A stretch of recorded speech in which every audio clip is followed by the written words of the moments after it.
SMU, one good drive by TCU, and there we are. There's Roosevelt Collins, who we've talked about a couple times, standing on the sideline. Interesting. Third down, they're going to be passing. Why don't you bring your best player back in there, Coach? Well, they've got Chuck Mooney in at right end instead of Roosevelt Collins as Romo looks at the 3rd and 3 situation.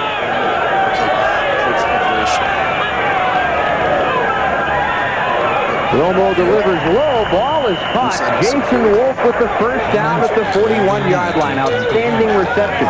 Well, let me tell you why Coach is mad, why Coach didn't have Roosevelt Collins in. He wanted a bull rush by Chuck Mooney, number 85. And watch Mooney inside. Just get that strength up there. Just keep on driving. Puts pressure on Mike Romo, and down he goes. That's a good rush. And, of course, the tail end of the play was a completion here. And good concentration there. That is a hard ball to catch because you've got to get your hands underneath it. Wolf, the leading receiver last year, caught 61 balls. And to the 38-yard line, Kevin Love, he has really been with some approval of their running game today. Kenneth Walton, backup left defensive tackle from here in Dallas, and Samuel made the stop for Jim Wacker. And this is an important drive for SMU. They are just about in 4-down territory where you go for it on 4th down, either via, of course, the field goal or the going for the first down. So they don't want to make a mistake. They don't want to have a penalty, don't want to force an interception or cause a fumble in this area.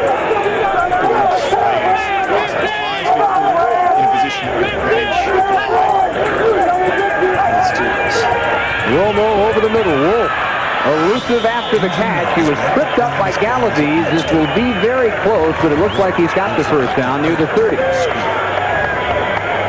You know, one of the things that impresses me about these SMU receivers is as we watch them catch the ball, is the cuts they make. They don't make the normal cuts where they catch the ball and continue running. A lot of them, a lot like Houston in that run and shoot, they cut and try to go back against the grain. They go a different direction to try to catch the defense overcompensating.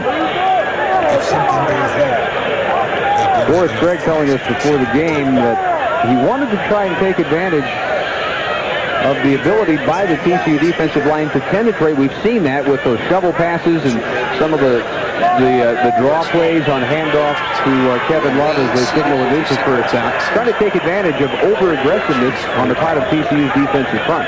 Well, I can tell you as a defensive lineman, when you see that shuffle pass and it goes right by you, I mean, you're standing right there and it just, zing, goes right by you, it'll really take the heart out of an aggressive pass rush because the first thing you start thinking, well, I wonder if they're going to run the shuffle pass this time. I wonder if they're going to run it, and you start just almost hesitating or playing soft.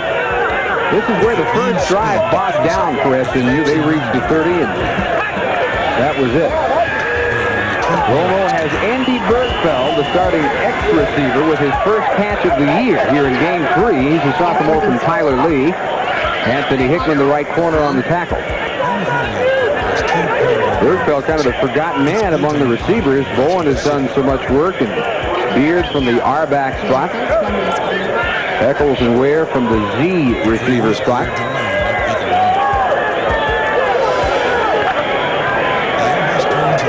And the drive for SMU, now 10 plays. They have shown the ability to hold the ball. This is the first time they've gotten seriously into scoring range.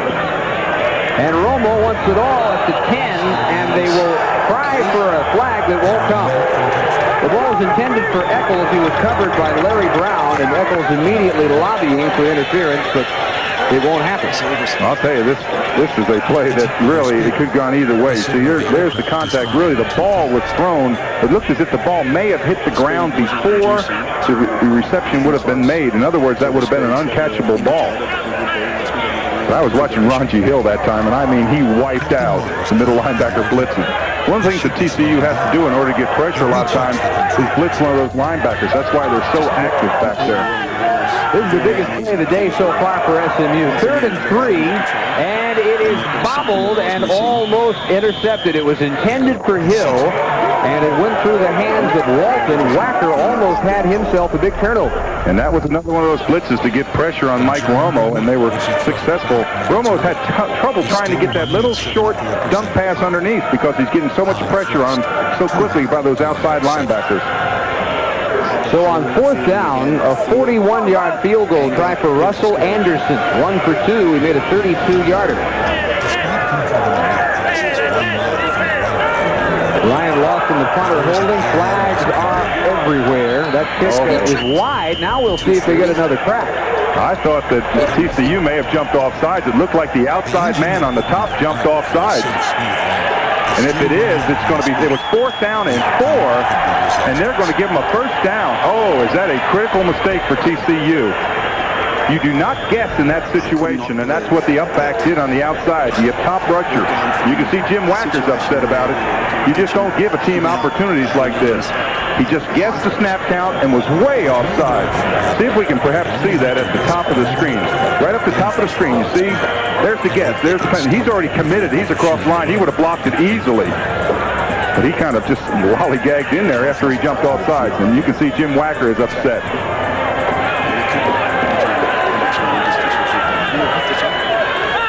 Huge break. Mustangs 1st down, 19-yard line. Back underneath it goes. Love to the 15. And wrapped up at that point by Tony Rand, the free safety. Looked like he had the potential for a lot more before Rand finally was able to tie him up.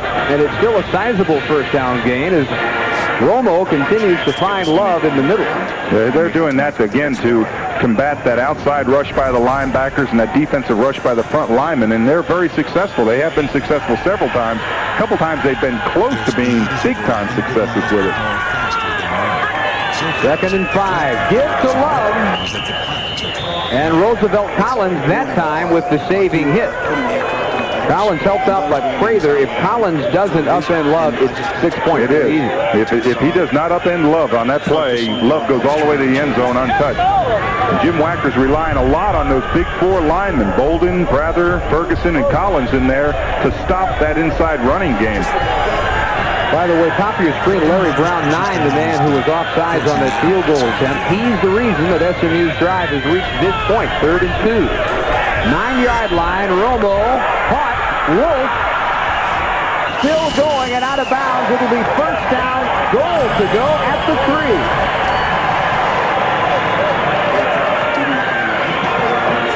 Another saving tackle by Collins with the help of Anthony Hickman. Well, Mike Romo has great vision, and that's what you have to have from this run and shoot offense. You have to have great vision. You see Romo just zeroes in on his wide receiver, finds him out there, picks up Wolf there. Wolf gets a nice move inside the 5-yard line, and what seems like an innocent little 5-yard offside penalty could result in 7 points. Romo slipping as he hands it off to Love. That could have been disastrous, and as it is, Love picks up 1. I think he got stepped on by the center. I think the center dropped back with his foot and stepped on the quarterback. We may be able to see that. Watch the quarterback's feet. See, he gets his foot stepped on. That's the guard, I believe, or the center that steps back. In his fire out, he stepped on the quarterback's foot. Matt Weisenbaker, the center. 2nd down, 2-yard line. And again, Kevin Love with the 2nd effort has the SMU touchdown.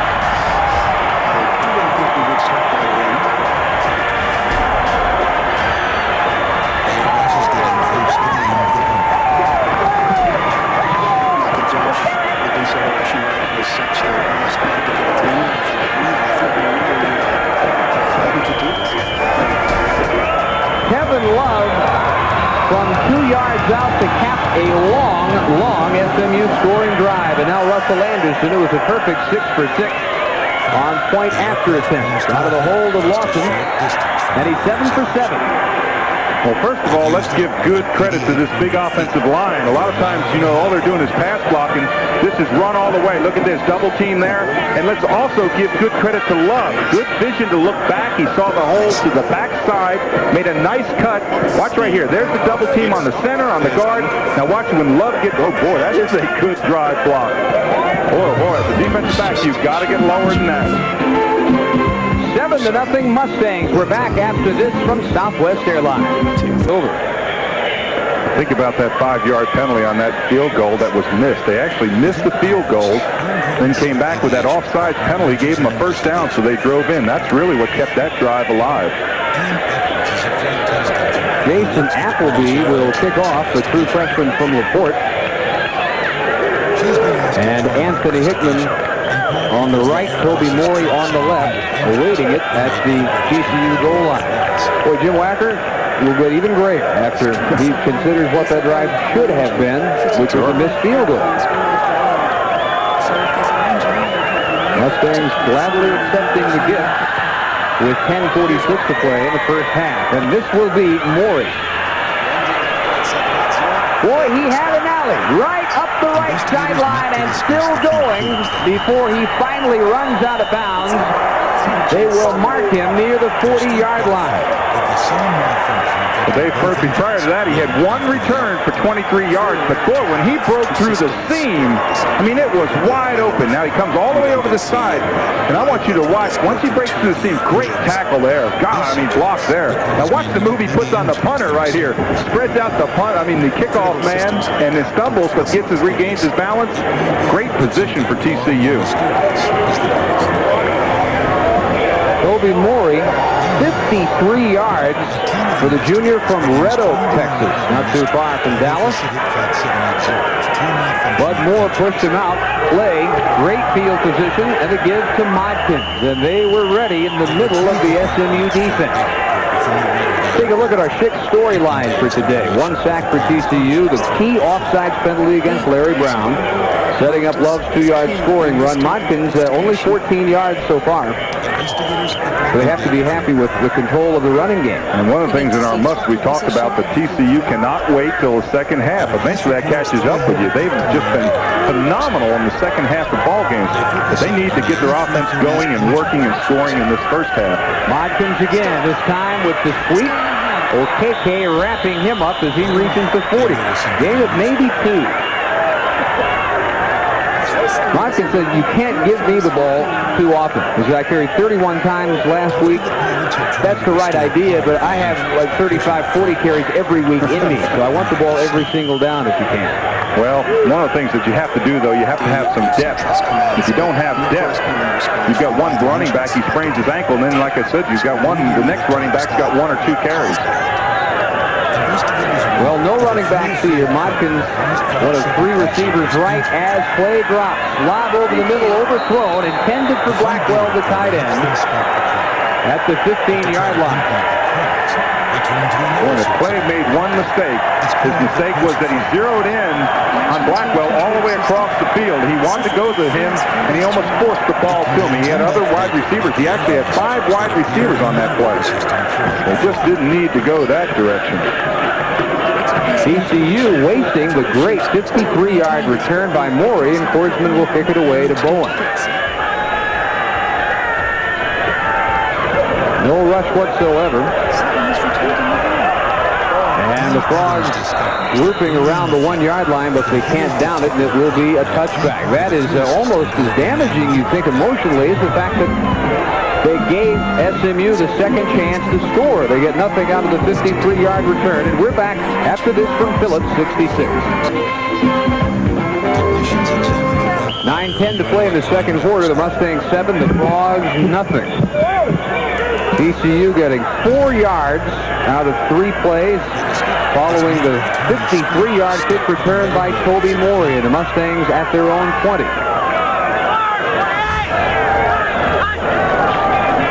Romo with the give to Hill, and the sophomore from San Antonio may have a first down at the 30. Outstanding scat back moves. He averaged 11 yards per carry, picking up 120 against Vanderbilt. I think they need to give it more to him the way he took off with that ball. You know, it's funny, sometimes offensive linemen seem to block better for different types of running backs, and Hill is one of those types of running backs. All you have to do is get your defensive man even up, and he'll make a cut and make the offensive lineman look great. He got the first down. Romo draw play. They were ready this time. Hill again on the carry. And Prather, the left tackle, first man to make penetration. He was joined there by Bolden. Gosh, that kind of hurts his 9-yard average per carry, doesn't it? Romo getting the word from the sideline. Greg pretty well sticking to the game plan that he told us about before the game. Yeah, he wanted to do a lot of things to take away the rush of TCU. He knows and respects those big linemen. He says they've got good coverage back there. He figured that they will try to do what they call the halfback coverage, use those halfbacks as they circle out of the backfield on the wideouts, and I think he's right. Well, a timeout, second of the game already for the Mustangs. 8:09 to play, first half. They lead 7-0.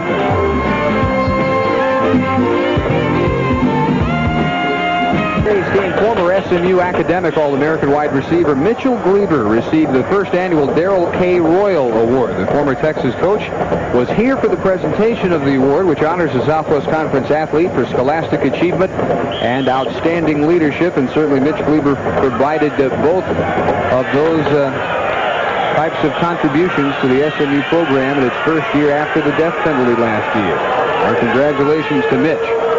After the timeout, 2nd and 14. And you saw the quick penetration. Down goes Romo at the 18. Bolden from left defensive end. Boy, you want to know what it's like to time it just perfect. Jason Cauble timed it just perfect on the snap. He just blasted through there and just disrupted the entire play. SMU, couple of long drives. TCU had a halfway decent drive, and then when they really needed to move the ball, they went to the run early. Then the incompletion to Blackwell. That set up this opportunity for the Mustangs. After the sack, they need 21 yards on 3rd down. And a quick kick, and not a good one. Kind of an indifferent roll that will stay in the Mustang end of the field at the 44-yard line. Brian Lovett with the quick kick, and Wacker says, all right, this is a little bit more like it. Well, an interesting play. They shifted to a quick punt position. The quarterback took the snap, turned, and tossed it back to him. Now there you see the deep back way back. Now he takes the snap, he drops it back to him. Of course, there's the punt. Now what you're hoping here is that you catch the defense trying to react back to it, and you get a great roll. But you see the way the roll went? Right out to the sideline and gives TCU great field position.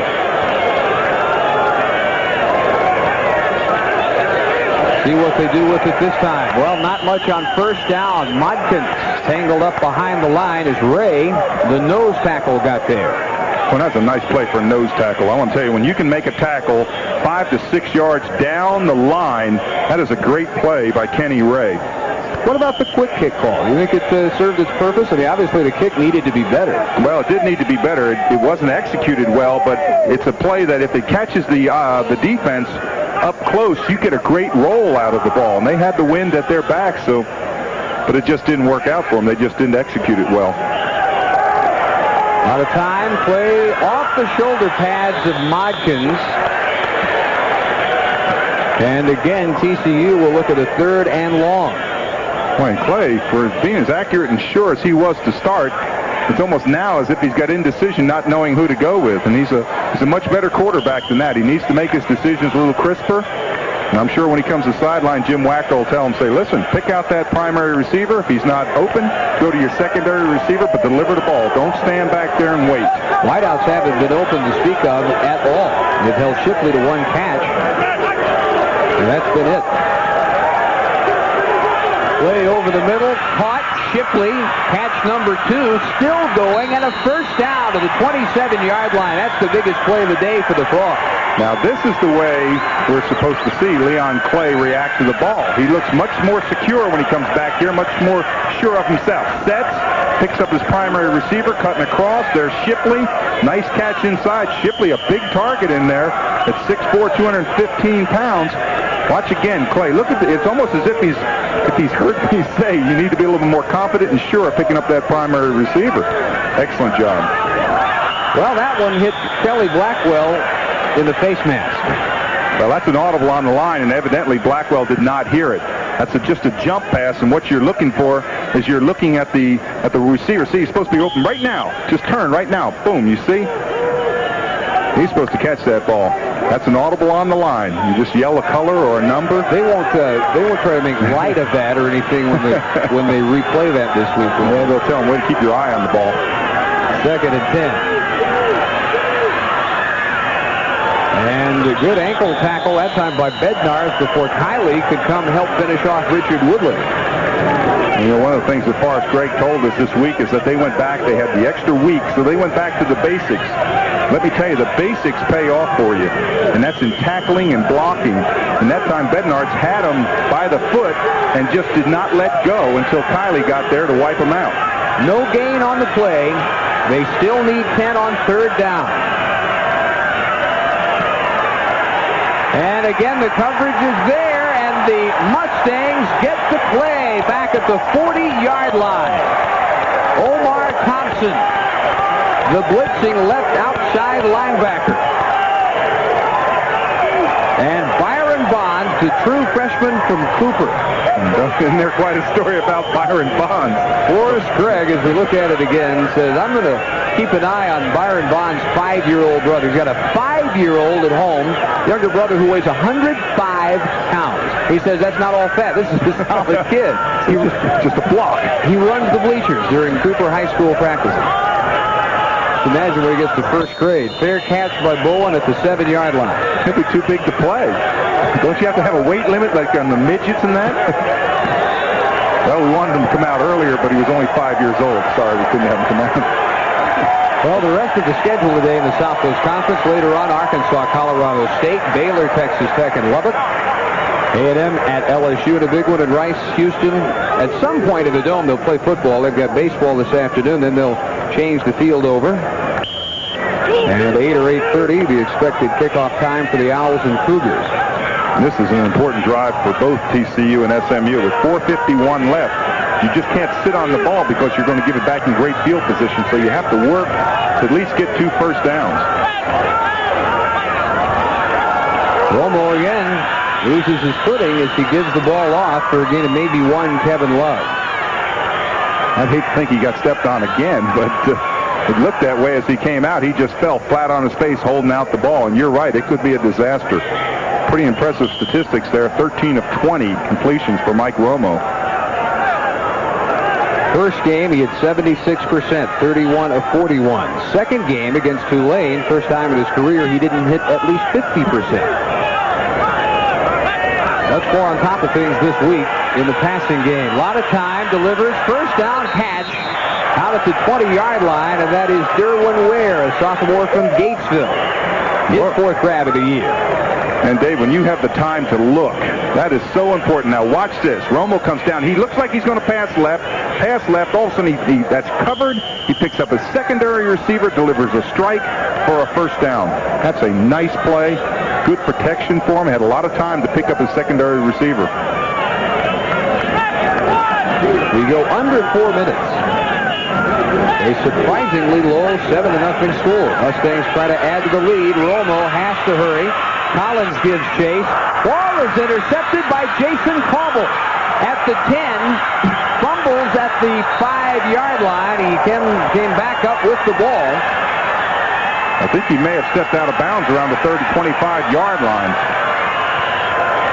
But a TCU celebration nonetheless on the pickoff by Jason Cauble. Well, this is just a poor choice. Romo's trying not to take the sack when he flushes out of the pocket. Now, right here, sometimes you just have to eat that ball. He throws it up, and there's where Cauble stepped out of bounds. You can see the official in the background marking it, but right there, that was a fumble. That would have given the ball back to SMU. There's the play. Let's watch the foot where he steps out of bounds. Right there. Just an excellent picture and an excellent call. Not a single blue jersey anywhere on that side of the field. That is a huge mistake in judgment by Romo, the sophomore. And we will see if the Frogs can do anything with this break. Modkins tries the right end. Nothing there. Belted by Collins as he tried to turn the corner. Well, I'm sure back when this rivalry started, back in the teens, they used to say, just keep them running to the sidelines, and eventually they'll run out of room. And that's what they're doing with Modkins. They're not allowing him to turn up. They keep on pushing him into the outside. And eventually he just runs out of room and has to turn up, and boom, there they are to tackle him for no gain. Well, one of these times, TCU's got to move the ball after a big break. -2 on the ground so far. Over the middle caught Jackson. At the 15, Then to the 14-yard line, Cedric Jackson, the only senior in a skill position for the Horned Frogs. Ray and Bednarz for the tackle. And watch this, Jackson. This is what a defensive back sees. Jackson cutting him out of the backfield, right straight across the field. Just puts his head down and picks up the yardage for a first down. Now they're inside the 15-yard line. Out of Texarkana, he is a master's student. Got his bachelor's in criminal justice last year. One of 3 Frogs as graduate students on this football program, and a flag flies after Modkins was cracked at the line of scrimmage by Omar Thompson. And boy, where that flag is, if you're the offensive coach, you go, oh no, because where that flag is thrown, as we do have a player down, it's almost always offensive holding. Kenny Ray is the injured Mustang, the nose tackle from Duncanville. Boy, and that will change the complexion of a drive. You've got the ball first down on the 14-yard line. Now all of a sudden you're going to have a holding call. It's going to take it back. Changes the entire complexion of the drive. So while Wacker studies his chart, we'll see what happened to Kenny Ray. First of all, the holding call. Now, Ray is right over the center. You can see right from there, he gets blocked and gets knocked down. You see his feet bent up underneath him there. Instead of in the hole, they were doing a center trap. That's an interesting play. What they do is they block you and then bring in and trap on the nose tackle. Walk off the field. You said he got trapped at nose tackle. Is there anything he can do not to be injured on a play like that? No, it's one of those plays where it's just like a trap out on the tackle, but they bring the tackle in on the nose tackle, and really there's no way that you can really avoid that contact. It's just, again, it's collision where you don't see the action coming. First and 20, and the ball caught at the 1-yard line by Richard Woodley. The true freshman out of Lamar has the Horned Frogs knocking on the door. I'll tell you this, if the defensive secondary, whoever's playing, had just looked back. Watch how long this pass is. You can see the secondary has his back to him. He just didn't look back. That's Chris Collins. He just never looked back at the receiver to see the ball coming. Evidently, he missed him out of the backfield and just never picked him up. So the Frogs go from the wishbone on first and goal, 1-yard line. And the Mustangs may have come up with a turnover. They do. Collins comes out of the pack with the ball. That is a huge play. The one thing you cannot do is fumble inside the 1-yard line and win football games. And Jim Wacker certainly knows that. You don't get many opportunities down here, and when you do, you have to score. Now, Forrest Gregg is there saying, guys, we never quit. You never give up. You never know when that most important play is going to occur. This ball from the snap, you see right here. Now, right there, the ball's got to be given. He doesn't get the ball. See, the ball is pulled out of his hands. It is almost as if Clay wanted to take the ball out and run the option down the line. Just poor execution. That's all it is. And Chris Collins comes up with probably his biggest play of the year. Cedric Jackson looked like tried to take a handoff that Clay didn't want to make. SMU with only one timeout, 1:55 remaining. Their 7-0 lead safe for now. And they will try to burrow it out at the 2. They may have turned it right back over. The Frogs take it back. Unbelievable. Oh, no. Roosevelt Collins. Well, it looked as if Romo never got the snap from center. He may have pulled his hands out too fast, but he never got the snap. I'm sure that what he was thinking is, I can't just go down. I've got to be able to get 1 or 2 yards because he was so deep. Now watch right here. See if he pulls his hands out. Yeah, see, he never gets the snap. There's the ball floundering around. Collins comes up with it. Oh, boy, the Frogs, have got their biggest play of the game. In that situation, the quarterback's thinking, I just can't kneel down with it and run out the clock. I've got to stay ahead of the goal line. 3 first-half turnovers having a big impact today. Modkins left-hand foot race knocked out of bounds by Kerry Brabham. Boy, did he close from free safety. Well, I'll tell you one thing. That is a great play by Brabham. He was their #1 tackler last year, and this shows you why he was their #1 tackler. Watch this. There's no way he's going to stop him from getting in the end zone. He puts the shoulder, turns him sideways, and they miss the pylon. 200-pounder is, as you said, their leading tackler last year and this year. Second and goal. And a flag down. No indication of a touchdown on the keeper by Clay. Now we'll see if the Frogs back up. Well, I think you know my feeling on a quarterback sneak. I've been pretty vocal about that. I hate quarterback sneaks, especially when you're in the wishbone. You've got 3 running backs back there that ought to be able to get a yard. And what they're saying is SMU lined up offsides. Well, that was a second and goal play from the 1. So they can, with half the distance, maybe try the same play again, and the slightest surge forward should be 6 points for Clay if they try it again. Well, you've got 2 running backs back there, one 230 pounds, another one 177 pounds. You got speed outside. Just give it to him. Option, and Clay turns it up. Touchdown, TCU. That was a good play for Clay. He had a double option there. He could pitch the ball or he could come in. He made a great fake into the line. SMU was thinking in tight, short yards. They're thinking tackle to tackle. He brought the ball back out like he intended on that first play. Was able to take it around. When he saw the seam, he was able to go in for a score. So Jeff Wilkinson, the sophomore from Houston, will try to tie it up with a minute and a half remaining in the first half. Mike Nowak with the hold, and the kick is good. Well, I can tell you this, when a quarterback takes that option, he has got to read that fullback. Now watch this. Watch the eyes of him as he reads the fullback. Now right there, when he plays there, see how everybody comes in on the fullback? Now he's got the option to pitch or just dive in. It's a very, very good play. Again, good fake to the fullback right there. Draws both the linebackers. Now just turn. Shortest distance, just turn right in. And the score is 7-7. And both of them have been set up. One by the penalty, one by the fumble. Well, an exchange of gifts. TCU able to tie it up after they had coughed it up at the 1-yard line. Stay with us for halftime. We will introduce the Phillips 66 Southwest Conference Player of the Week. We'll meet today's GTE Classroom Champion. And we'll visit 2 special guests. Mobile Cotton Bowl Executive Vice President Haas Brock and Dallas Mavericks All-Star guard Rolando Blackman will be with us. All this and highlights coming up at halftime.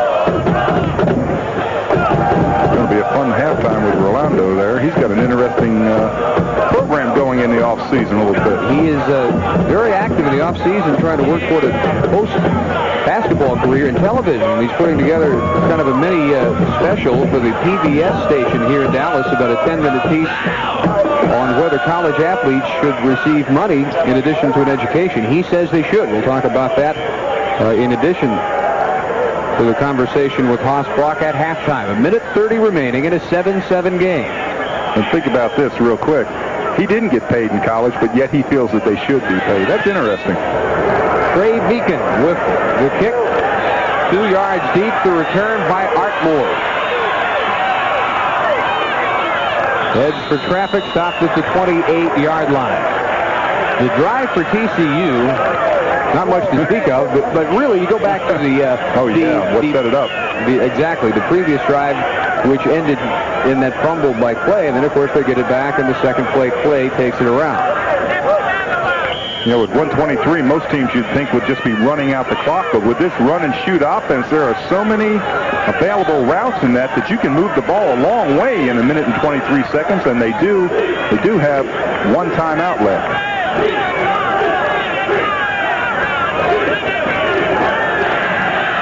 Romo will scramble, not for very much. Couple of yards. Doherty with the stop for TCU, and the clock rolls at 1:13 in the first half. There you see it. So the Ponies without a huddle. Under 1 minute to go.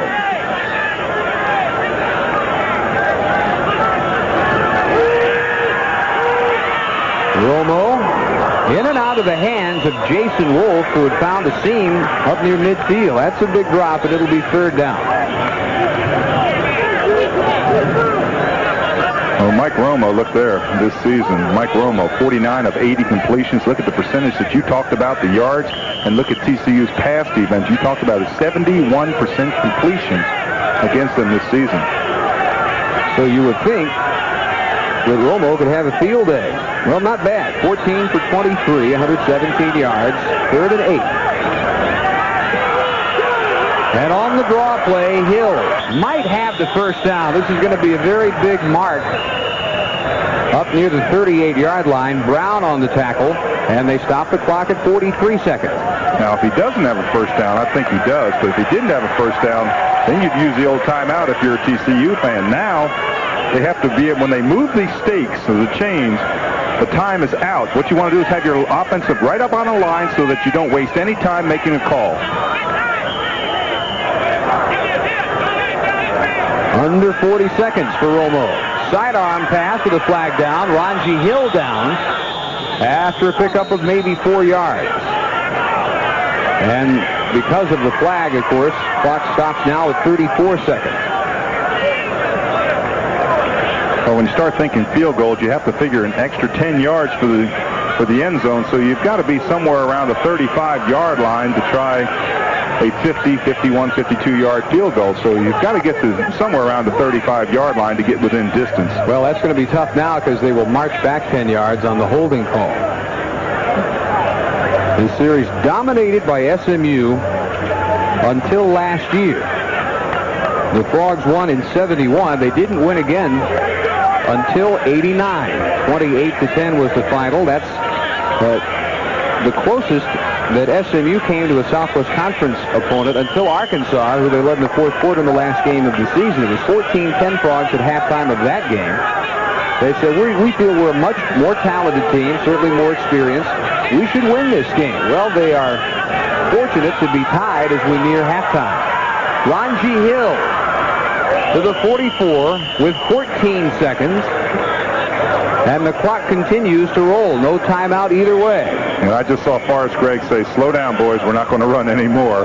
They don't want to make a mistake. They'd rather go in 7-7 than fumble or throw an interception. So they allow the end of the first half. They settle for a 7-7 halftime tie. Horned Frogs and the Mustangs here at ONBC.